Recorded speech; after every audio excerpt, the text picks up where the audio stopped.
Welcome to Transit Unplugged, now in our 7th season. I'm your host and producer, Paul Comfort. Today I'm talking with Adam Hill, editor-in-chief of London-based ITS International magazine. Adam and I discuss how great high-speed rail is, and we compare notes on why it's so difficult to build, both there in England and here in the U.S. A big challenge in public transit worldwide is getting people out of their personal cars and onto trains and buses. Adam and I talk about that and how tools like congestion charging and low emission zones can help or hinder that. Adam talks about how London's new Ultra Low Emission Zone, or ULEZ, is supposed to encourage taking transit, but there are a myriad of challenges to implementing it, including some political. It's a great lesson for us here in America and beyond in encouraging people to change their commuting habits. Join us for this fascinating discussion with one of the world's leading transportation experts, Adam Hill. And make sure you stay tuned for Mike's Minute after my interview with Adam. Yeah. Very good. You're at your nation's capital, and I'm near ours, near here in Washington, D.C. Adam, great to have you on the podcast, my friend. Thank you, Paul. Thank you very much for inviting me. It's a great honor. Well, you're welcome. You are a self-described transit nerd and, of course, editor of ITS International magazine. Tell me about a little bit about your organization and yourself. Sure. Well, ITS International is the leading platform for advanced technology for traffic management and urban mobility. We have print and digital products. So the print magazine comes out 6 times a year. We have digital platforms, social media, and so on. Something like 20,000 readers, and we have a fortnightly newsletter which goes to 38,000 transport professionals. And around we're based in the UK, but half our readership is in North America. And for those of us in North America, what's a fortnight?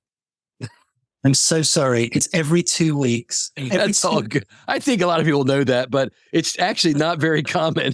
I've actually been interacting quite a bit with some Brits lately. My new book, The Future of Public Transportation, or The New Future of Public Transportation, will be coming out in 2024, published by SAE, Society of Automotive Engineers. And just last week, I was in Austin, Texas, and guess who I ran into? Tell me. Andy Byford. Fantastic. Former Commissioner of Transportation. He was there at a conference I was speaking at. He and I were both speaking, and we got together afterward for drinks. And I'm very excited about the work he's doing and a topic that you and I are going to talk about, which is bringing high-speed rail to the United States. It seems like Europe and Asia have figured it out, but we're still, trying to get there. Well, it's kind of you to say that Europe's figuring it out because in the UK at the moment, we are struggling a little with high-speed rail. There's a major project, HS2, which has hit the buffers. Is that perhaps fair to say? It was originally designed to run from London to Birmingham, which is about 120 miles north, something like that. Then to run on to 2 other great northern cities, Manchester and Leeds. Well, the northern bit, the bit after Birmingham, has really run into difficulty. And in fact, the Prime Minister this afternoon is in Manchester, UK. With Mayor Andy? Oh, yes, with Mayor Andy. And he's talking about whether he won't be drawn on whether or not the high-speed 2 line will eventually go to Manchester. And I guess if you're actually in Manchester, you probably don't want to give any bad news to people there today, but we'll see. I just read that. That's very interesting. It's billions of dollars they've already spent on it and getting it planned. Is that right? And engineering? That's absolutely right. And I mean, it's an extraordinary infrastructure project. I mean, it's very ambitious, but I think there's quite a lot of consensus here that it would have made more sense to have started the work in the north of England, where connectivity between cities and towns is perhaps not as good as it is within the southeast of England and around London, which is very well served. And the London to Birmingham route, for example, that's very quick already. That's a very, very convenient line. So the idea of making that quicker didn't necessarily make that much sense. But northern connectivity does make sense in England. And yet that is the bit that has been gradually sacrificed, cut back bit by bit over the last few years. And there may be further cuts to it as well. Not only that, Paul, the line when it does come to London at the moment is not going to go to the center of London. It's going to go to a place called Old Oak Common, which is on the outskirts of London. Now, I've lived in London 30 years. I've never heard of Old Oak Common. Neither has anyone else. And it's just, you do wonder sometimes, these great high-speed rail is a fantastic means of creating connectivity, economic growth, et cetera, et cetera. We all get that. But you do have to get it right. And I think what's happening with HS2 at the moment in the UK, well, in England, I should say, rather than the UK, shows that these big ticket, multi-billion dollar projects, they are really hard to get right. Although I have to say, I think we're making a spectacular meal of it. There's difficult and then there's really difficult. So you're absolutely right. I'm fascinated by the idea of high-speed rail in the US as well. 20 odd years ago, I took a train from LA to San Francisco. Although, of course, I didn't take a train from LA to San Francisco because it doesn't go to San Francisco. You may be able to help me with where it stops, but it stops near San Francisco. And then I had to get someone to pick me up and get a ride. You know, America just seems to me to be absolutely crying out for high-speed rail. It would be the most fantastic innovation. And great that you've got the transit daddy there to sort of That's right. help you out. Train daddy's here. It's funny, the story you told about that project in England reminds me of what's happening here in the U.S. You're probably aware, but the effort that is furthest along is the California High-Speed Rail Project. Yeah, so in California, like you said in England, it's very interesting. Another long-term high-speed rail project that has been whittled back little by little so that it's kind of going what critics would say are from, somewhere no one really wants to go to or come from to the same on the other end. I mean, there are cities, there are people there, but they're not like LA, San Francisco, big places like that, big trip generators. Unlike what's happening in Florida here, where a private company is moving ahead, and it's not high speed in a traditional sense. It's not over 200 miles per hour, but it's higher speed. And this is a company called Brightline Trains. And they have had a train going from Miami to West Palm Beach, and they just recently opened up a station in Orlando at the airport. Great location, so that you can connect between the two. And it's this intercity transportation, Adam, that is where you've got distances that are too short to really fly, but too long to drive, right? Sure. Yeah.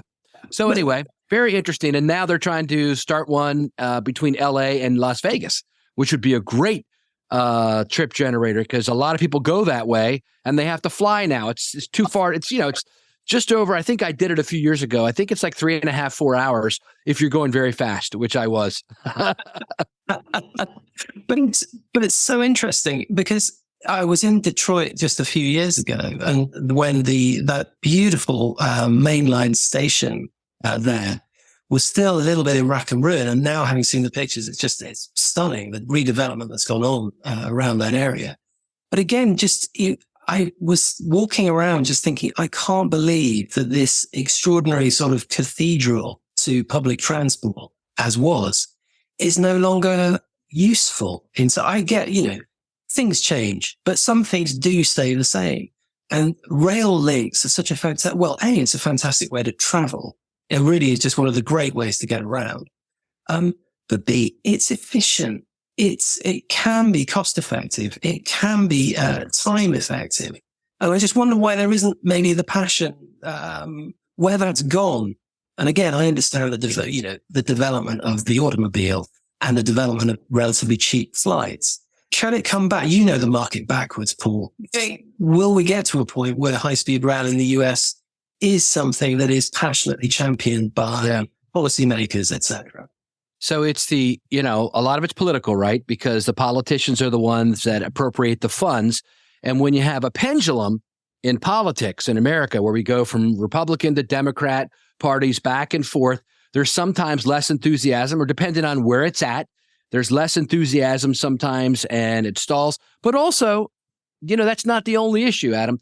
When I was CEO of the MTA in Baltimore, when I got there in 2015, there was a study underway to look at high-speed rail between Washington, D.C. and Baltimore. And they said, we can get this down to a 15-minute trip, which is very exciting for people because a lot of people make that trip every day, tens of thousands of people. They drive their cars, and it takes an hour to 2 hours, depending on traffic. If you could get that down to 15 minutes, you'd have a built-in ridership. So they were studying it when I got there. We got, I think, a $20-some million grant from the federal government. We were looking at Japanese maglev technology. Our governor and my boss, the Secretary of Transportation, actually went to Japan to take a look at it up close and personal, and they came back very enthused about it. So we're in the end of 2023 now. Guess what's happening with it? They're still studying it. So, I know there's a lot of things that have to be looked at, but gee whiz, can't we do this a little faster? See, I never went to laugh or cry because it seems it is extraordinary. I mean, we've had some success recently in the southeast of England with a thing called Crossrail. It's been reborn as the Elizabeth Line. Oh yeah, I love that. I know you've been on it. I know a lot of people have done some great travelogues and so on from there. And it's a fantastic line. It runs from east of London to west of London through the centre, stopping at mainly a lot of new stations, but incorporating some of the old underground tube stations and so on that were there.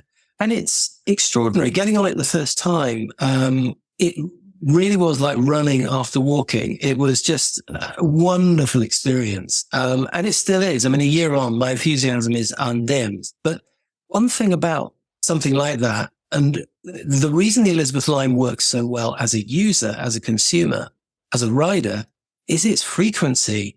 It not only takes you places you want to go, but it does it at very regular intervals. It's rare that you're waiting more than 10 minutes to get a train. Now, what happened? My commute to the office, I live in North London, but I come to our office, which a couple of times a week, which is where I am now, which is sort of to the southeast of London, going right round. The Elizabeth Line stops about 3 stops away from my office. The problem then is I've got to change just to go 10 minutes on another line, but it doesn't run very frequently. I can't time it right leaving from home. So it's just not worth using in many ways because the connection just isn't there. For various reasons, when I leave the office to go home, I can time it. It's fine. So it works very well. But it was just one of those little indications of how it's wonderful to have these new infrastructure projects. And I'm really not complaining. I sound like, as we would say in England, a whinger. I'm not complaining. But it's sometimes if things don't quite match up, it can be frustrating. Yeah. And very frustrating for users, I think. We're passionate advocates of getting people onto public transport. But I do understand sometimes if you're not so passionate and your car is a very convenient option, as it is for so many people everywhere in the world, yeah, you do need a bit more persuasion to get on. And you need it to be as simple as possible. From everything, from the connectivity, the frequency, also the payments, of course, that has to be simple too. So I've got sympathy with people who are more reluctant public transport users. Oh, we've just got to bring them on board. We've just got to keep spreading the word. I'm talking too much, but can I just say the way that you bring in, I really like the way that you have brought in travelogue and cuisine into your talking about public transit. I think it's a great way. Not at all. It's a great way of just drawing people in. And maybe getting people who didn't know they were interested in public transit interested, because who wouldn't be? You've got paella or, some great shots of Lisbon or wherever you are. So but that's the thing. It's getting people interested in something that, is when it's done right. Mass transit is just this extraordinary way of moving people around great distances or even quite small distances, but very effectively, very efficiently. It's frustrating. And I do understand people's frustration when their experience is not as good as it should be. Yeah. Yeah, you're right. And thank you for that compliment for our TV show, Transit Unplugged TV, where each month we go to a different city and we dive into their public transportation, but we also show you fun places you can go riding the public transportation. Again, the idea is to kind of expand upon the nuts and bolts of what it takes to run a transit system, like you talked about, the frequency, maybe the technology, and the headways, et cetera, and to say, hey, you know what? Like I just did in Austin, Texas. So I was there with Dottie, who is the CEO of the transit system, Dottie Watkins, and we're at their main major bus hub. And we filmed me saying to her, hey, I've heard about this place, Barton Springs, which is a big tourist attraction. People go and swim there. It's cold water. It comes out of a spring. It's like 68 degrees. I wanted to jump in during the show, but we didn't have time. We were scheduled for another event right after. But so we say, well, and I say to her, as we do on every episode, but how do I get there? And then she'll say, how to get there is you get on the line 30, which comes right from here every 15 minutes, and it'll take you directly and drop you off right in front of Barton Springs. So the thought is, just what you said, showing the fun part, the food, the music, the culture, and all of them are accessible. And without mobility, so many people would not have access to all of that. But for those that do, and our taxpayers, we need to show them the fun side. They may not ride public transit. They may say, I don't want to spend my taxpayer subsidy dollars to subsidize people. They should charge them full freight. Well, you know what? It also helps these businesses stay alive because it brings people to them. It provides employees. So for instance, when I used to run the light rail system in Baltimore, one of the lines goes right to the airport, and it's not just for passengers. Ricky, who is the CEO there, said, Paul, you're bringing in most of our employees ride the light rail from Baltimore out to. So there's a lot to public transportation that the casual observer may not see, right? No, absolutely. But I think it's interesting. The fun stuff is great. And actually, I really like that idea of showing people where they can go on public transit. But in the main, people aren't necessarily going to fun places. They're going to work. They're going to school, wherever. And getting people out of their cars and onto mass transit, I mean, it's such a difficult play, I think, particularly in many parts of the States and certainly in many parts of the UK. There's, I live in London, so public transport is fantastic. You can get by without a car or driving relatively infrequently. You go much further out, it's more difficult. So I think as well, we, and by which actually I mean me, have to be aware, again, simply because we have such a great experience with public transport, to realize that for other people, it's more of a hassle, it's more difficult, and it's not as attractive an option. So what do we do about that? I think... Well, in some places, another catalyst for getting on public transit is congestion, right? In the downtowns of big cities like New York here in the U.S., or in London there, or in Singapore, where I was at recently with Jeremy Yap. So the mayor there of London is in charge of transport for London directly. It's a department that reports to him, and it's not just over transit, it's over roadways and traffic signals and all that. And they've had congestion charging there for quite a while, which I think people understand. But there's something new called an Ultra Low Emission Zone, which the mayor is putting into place there, or ULEZ. Tell us about that and what's happening. Well, ULEZ is, as you suggested, it is distinct from the congestion charge zone, which came first. ULEZ, the Ultra Low Emission Zone, is actually in its initial stages, which it came into force a couple of years ago, 4 years ago, is a zone into which if your car is not compliant, or your van or your truck or whatever, if it's not compliant with the ultra low emission zone regulations, so, it has to emit a certain level of pollution, you have to pay £12.50 a day if you want to drive your vehicle into the zone. What that means is, in effect, for most of central London, and indeed even where I live, which is sort of the inner suburbs of London, for the last few years, your vehicle has had to be compliant. So in the main, it means if you have a diesel powered vehicle, most of the older ones are not compliant. A lot of petrol cars are compliant. For example, my car at the moment is about 18 years old. It's a petrol car. It's compliant with ULEZ. So it's not the case that you have to buy a new car to avoid paying £12.50 a day. Anyway, just in the last couple of months, we've had the great ULEZ extension, which means that now ULEZ doesn't just cover the inner part of London and the inner suburbs. It covers everything right out to the M25 motorway, which is the orbital highway that goes around London. We call that a beltway here, a beltway around the city. Yeah. Thank you. So this has been a massive political hot potato because, and politics always comes into these things, as you well know.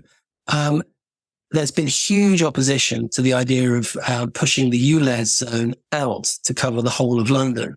So a lot of misinformation about it, a lot of legitimate concerns as well. There will be somewhat people who do have to change their vehicles because otherwise they will be eligible to pay the £12.50 a day, which is a lot of money.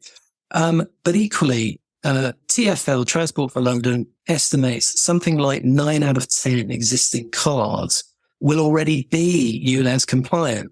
So it is a worry which is perhaps out of scale with the actual problem. That said, it's a very emotive thing. People feeling they're not able to drive their car where they want, when they want.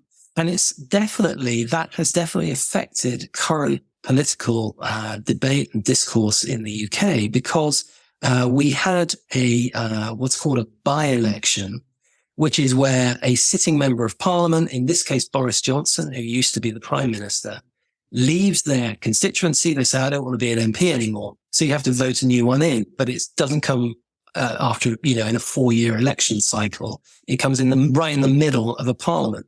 And quite often the opposition party will win these elections because they can often be protest votes and so on. It was widely assumed that the Labour Party, the opposition party, would win the constituency called Uxbridge. In effect, by about 500 votes, Boris Johnson's party won. Now, this was something of a surprise. And part of the reason for it was that an anti-ULEZ expansion mobilization went on. Uxbridge falls into the new expanded ULEZ zone. So there was, that was able to be weaponized, if you like, as a political issue, despite the fact it wasn't necessarily that germane, but nonetheless, it was very, very powerful. And I think as a result, political parties in the UK have looked at that and said, hang on, maybe this, maybe this ULEZ thing, maybe people don't want to be told that they can't drive their car. Maybe they don't like the expansion. And this has fed into a few sort of big announcements that we've had here over the last month. I just saw that. Yeah, your prime minister made an announcement. Yeah. Absolutely. So we've revised some net zero targets. We've revised some deep green targets. And we're now, the prime minister has been talking about the fact there's in inverted commas, a war on motorists. And this is very, very attractive to a lot of people because loads of people drive cars and they suddenly think, wow, we're under attack. No, I don't think they are. I think, this is politicizing, but it might be quite smart politicizing, but it's, I think, a good illustration of the way that, if you seek to impose any restriction on the way we move around, or as we see it, our individual freedom, that does come fraught with political risk. Yeah. I think which is also why the Mayor of London, Sadiq Khan, has actually been quite bold. And again, whether you agree with him or not, it is undoubtedly bold to extend the ULEZ zone because it hasn't been fantastically popular. So, so many things wrapped in there. And I think another thing, and Paul, sorry, I am going on. So please. This is interesting though. Yeah. But if one of the really interesting things, as we were saying before, how do we get people out of their cars? How do we get them to use public transit? Well, we can get them out of the cars by penalizing them, by saying, if your car doesn't comply with these emissions standards, you need to pay £12.50 a day. And that will be a natural way of pushing people onto public transport. But the public transport has to exist. The connectivity has to be there for those people. Otherwise, they will either get resentful, not unreasonably, if they feel they're, being discriminated against in some way. Or I guess they won't comply. And I think part of the reason that ULEZ expansion perhaps will succeed and will, I think, win people over is that there is a pledge by the Mayor of London to use the money that is taken from it to invest in public transit around London. So in the outer suburbs where the connectivity is perhaps not as good, certainly not as good as it is in the centre of London. So but that's a really interesting idea. That's an interesting link, a direct link between you get out of your car and we are going to invest in public transport. And I think that's got to be the way forward. There's no point just penalizing people. There has to be they've got to see some gain. So we'll see. It's very, very early days. The expansion has only been in the last year or so. The Mayor of London is up for re-election next year. We also have a general election in the UK next year. We'll see. There's a lot of politics, but I think I do guarantee that motorists are going to be very much at the centre of politics in the UK for the next year, 18 months, because they're a powerful constituency. Most of us are motorists, as well as being other things. We're also cyclists, we're pedestrians, we're public transport, we're parents.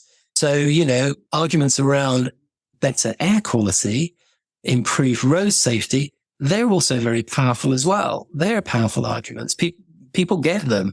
So there's a lot of different factors at play, I think, certainly here. And, this is a microcosm, obviously, of what's going on in many other countries. I'm very interested to see how the New York City congestion zone turns out. I'm fascinated by the idea of the motorists in the capital of the world being told where they can drive. What do you think? How's that going to go down?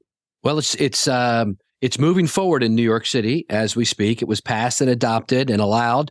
And my understanding is, they're putting up cameras, et cetera.